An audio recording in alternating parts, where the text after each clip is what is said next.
नमस्कार, प्रभा साक्षी news network पर आप सभी का स्वागत है। आखिर जम्मू कश्मीर के मुख्यमंत्री उमर अब्दुल्ला अपने विधायकों, सांसदों और मंत्रियों को नो नेटवर्क जोन में क्यों ले गए थे? यह सवाल इन दिनों कश्मीर की राजनीति में सबसे ज्यादा चर्चा में है।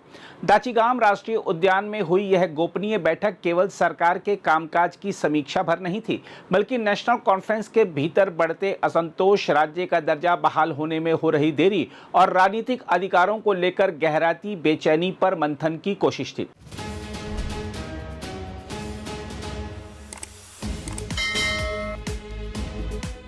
श्रीनगर से करीब 22 किलोमीटर दूर स्थित इस इलाके को बैठक के लिए चुनना भी अपने आप में राजनीतिक संदेश माना जा रहा है। मुख्यमंत्री ने अपने सोशल मीडिया अकाउंट पर इसे ऑफ साइड बताते हुए कहा कि सरकार के 19 महीनों के अच्छे और कमजोर पहलुओं पर चर्चा की जाएगी, लेकिन राजनीतिक गलियारों में यह साफ माना जा रहा है कि यह केवल सामान्य समीक्षा बैठक नहीं थी, बल्कि पार्टी के भीतर बढ़ती बेचैनी को संभालने और आगे की राजनीतिक दिशा तय करने की कवायद थी। गुपकर रोड स्थित निजी आवास से बसों में बैठाकर नेताओं को जिस तरह दाचीगाम ले जाया गया, उसने इस पूरी कवायद को और रहस्यमय बना दिया। दरअसल नेशनल कॉन्फ्रेंस के भीतर यह भावना लगातार मजबूत हो रही है कि जनता ने जिस उम्मीद के साथ पार्टी को सत्ता सौंपी थी, वह पूरी नहीं हो रही है। अक्टूबर 2024 में सरकार बनने के बाद से राज्य का दर्जा बहाल कराने और विशेष अधिकारों की बहाली को लेकर कोई ठोस प्रगति दिखाई नहीं दी। पार्टी के कई नेता खुलकर यह कहने लगे हैं कि सरकार अपने राजनीतिक एजेंडे को आगे बढ़ाने में नाकाम रही है। सबसे मुखर आवाज श्रीनगर से सांसद आगा रुहुल्ला मेहदी की रही है। उन्होंने खुलकर उमर अब्दुल्ला पर जनादेश से विश्वासघात करने का आरोप लगाया और यहां तक कह दिया कि मुख्यमंत्री को माफी मांगकर इस्तीफा दे देना चाहिए। दिलचस्प बात यह रही कि उन्हें इस रणनीतिक बैठक में बुलाया ही नहीं गया। इससे साफ संकेत मिलता है कि पार्टी के भीतर मतभेद अब निजी नाराजगी की सीमा पार कर राजनीतिक टकराव का रूप लेने लगे हैं। बैठक ऐसे समय हुई जब विपक्षी दल भारतीय जनता पार्टी और पीपुल्स डेमोक्रेटिक पार्टी लगातार यह दावा कर रहे हैं कि नेशनल कॉन्फ्रेंस के भीतर सब कुछ ठीक नहीं है। विधानसभा में विपक्षी नेता सुनील शर्मा ने तो इसे मुख्यमंत्री का शक्ति परीक्षण तक बता दिया। उनका कहना है कि उमर अब्दुल्ला यह परखना चाहते थे कि पार्टी विधायक अभी भी उनके साथ खड़े हैं या नहीं। बैठक में शामिल एक विधायक के बयान ने जम्मू कश्मीर की मौजूदा सत्ता व्यवस्था की वास्तविकता को उजागर कर दिया है। उनका कहना था कि निर्वाचित सरकार की हालत ऐसी कर दी गई है कि वह एक पटवारी तक का तबादला नहीं कर सकती। राजस्व विभाग सरकार के अधीन होने के बावजूद प्रशासनिक नियंत्रण व्यवहार में कहीं और है। यह बयान उस राजनीतिक हताशा का प्रतीक है जो नेशनल कॉन्फ्रेंस के भीतर तेजी से फैल रही है। दाचीगाम बैठक का सबसे महत्वपूर्ण निष्कर्ष संसद के मॉनसून सत्र के पहले दिन नई दिल्ली में प्रदर्शन करने का निर्णय रहा। पार्टी ने साफ संकेत दिया है कि अब वह राज्य का दर्जा बहाल कराने के मुद्दे को सड़क से संसद तक ले जाएगी। नेशनल कॉन्फ्रेंस प्रवक्ता तनवीर सादिक ने कहा कि पार्टी अब इस अभियान को और तेज करेगी। इससे स्पष्ट है कि उमर अब्दुल्ला अब टकराव से बचने की बजाय दबाव की राजनीति की राह पर आगे बढ़ सकते हैं। उधर मुख्यमंत्री उमर अब्दुल्ला के हालिया बयान भी इसी दिशा की ओर इशारा करते हैं। मई में एक कॉलेज कार्यक्रम में उन्होंने कहा था, मुझ पर भरोसा रखिए, मैं बादल फटने की तरह फटना चाहता हूं। उस वक्त इस टिप्पणी को प्रतीकात्मक माना गया था, लेकिन अब दाचीगाम बैठक के बाद यह बयान राजनीतिक चेतावनी जैसा लगने लगा है। देखा जाए तो इस पूरे घटनाक्रम के कई राजनीतिक निहितार्थ हैं। पहला, नेशनल कॉन्फ्रेंस अब केंद्र सरकार के प्रति नरम रुख से हटकर अधिक आक्रामक राजनीति की ओर बढ़ सकती है। इसके अलावा पार्टी के भीतर नेतृत्व को लेकर असहमति बढ़ने पर आने वाले समय में आंतरिक चुनौती और तेज हो सकती है। साथ ही यदि राज्य का दर्जा बहाल कराने का मुद्दा फिर से जन आंदोलन का रूप लेता है तो जम्मू कश्मीर की राजनीति में नया ध्रुवीकरण देखने को मिल सकता है। बहरहाल उमर अब्दुल्ला के सामने सबसे बड़ी चुनौती यही है कि वह अपनी पार्टी के भीतर भरोसा बनाए रखें और जनता को यह विश्वास दिलाएं कि उनकी सरकार केवल प्रशासन चलाने तक सीमित नहीं, बल्कि राजनीतिक अधिकारों की बहाली के लिए भी गंभीर है। दाचीगाम की यह बैठक दरअसल एक सैर नहीं, बल्कि जम्मू कश्मीर की राजनीति में आने वाले नए संघर्ष की भूमिका साबित हो सकती है। खैर, आइए देखते हैं विपक्ष के नेता सुनील शर्मा नेशनल कॉन्फ्रेंस की इस बैठक को लेकर क्या कह रहे हैं। देखिए, ये जो नेशनल कॉन्फ्रेंस या गवर्नमेंट की मीटिंग पिछले 3-4 दिनों से जो सुर्खियां बटोर रही थी, आज जिसे कहते हैं ना, वो कोई क्रैकर, कोई पटाखा होता है, वो खुश हो जाता है, वो आज हो गया। सवाल इस बात का है कि हमारे मुख्यमंत्री, जो दूसरी बार मुख्यमंत्री हैं, शहजादे हैं, उन्होंने आज से कुछ दिन पहले जब वो कंगन में एक स्पीच कर रहे थे, कंगन या टंगमरग में स्पीच कर रहे थे, वो एकदम जज्बाती हो जाते हैं। अक्सर सीएम साहब को मैंने देखा जज्बाती हो जाते हैं, फिर उन्हें पता नहीं चलता मैं क्या बोलता हूँ।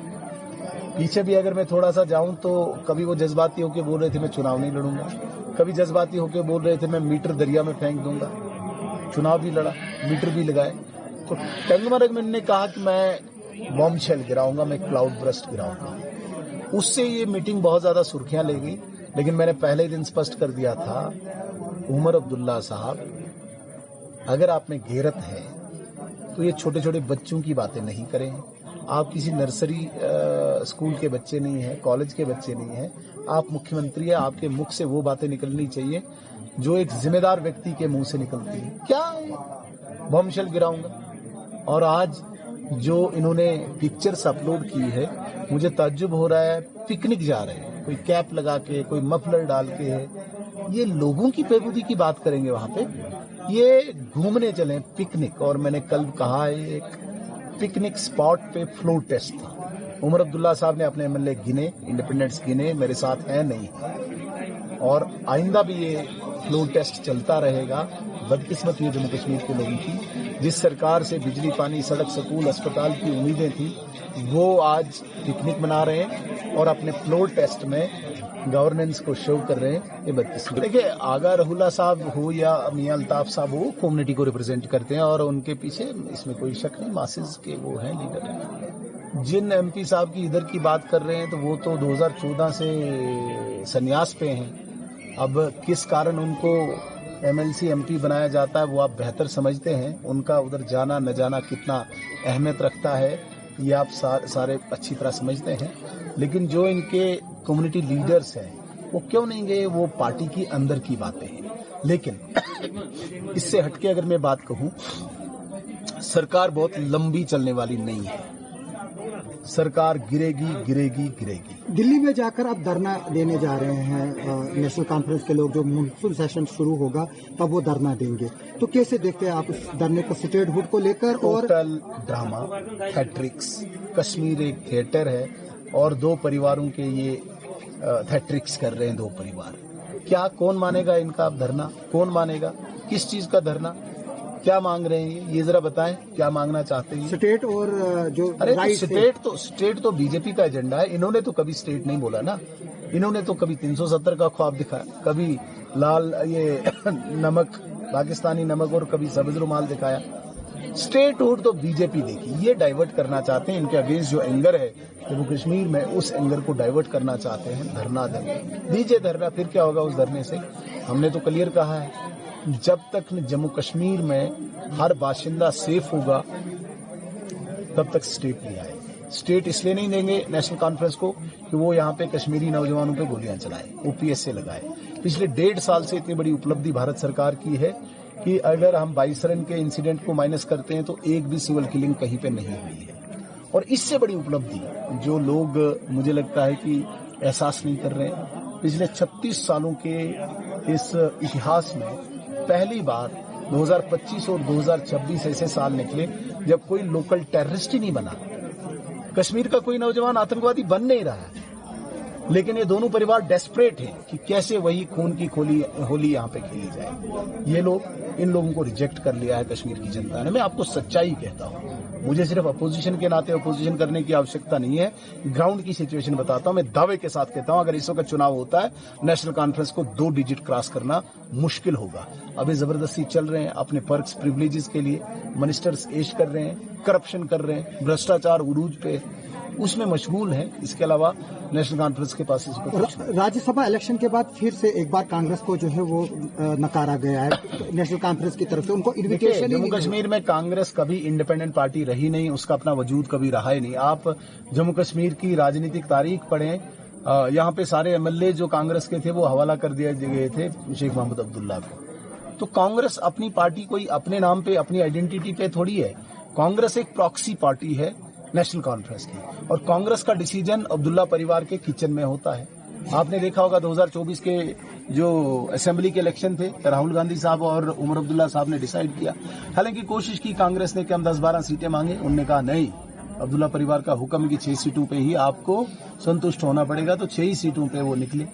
तो कहने का ये गरज है कि जिस पार्टी का कोई वजूद नहीं, जिस पार्टी की कोई जमीन नहीं, जिस पार्टी के कोई रूट्स नहीं, जो party at the mercy of Abdullah family चले, उस पार्टी को डिस्कस करना निरर्थक है। अगर आप भी लेना चाहते हैं देश दुनिया की तमाम जानकारी तो आज ही सब्सक्राइब करें हमारे चैनल को। साथ ही नीचे दिए बेल आइकन को जरूर दबाएं ताकि हर अपडेट आप तक पहुंच सके।